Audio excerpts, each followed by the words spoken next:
La setmana passada vaig anar d'excursió a la Sagrada Família amb els meus alumnes i em vaig trobar amb això.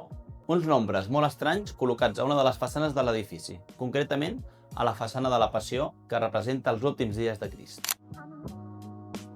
A simple vista, potser aquests números no et diuen res, però amaguen un repte matemàtic i un símbol molt important. Això és un quadrat matemàtic. És una disposició de números pensada perquè, fent diferents combinacions de sumes, el resultat sempre sigui el mateix. En aquest cas, les combinacions de sumes donen 33, l'edat en què va morir Jesucrist. La forma més fàcil d'obtenir el 33 és sumar les files horitzontals i les files verticals. També podem sumar les diagonals. Però hi ha altres combinacions menys visibles que també funcionen. Per exemple, puc sumar les 4 cantonades i el resultat serà 33. També el que puc fer és sumar en diferents blocs de quadrats. I així fins a 310 combinacions que donen com a resultat el 33. Tu, quantes ets capaç de trobar-ne?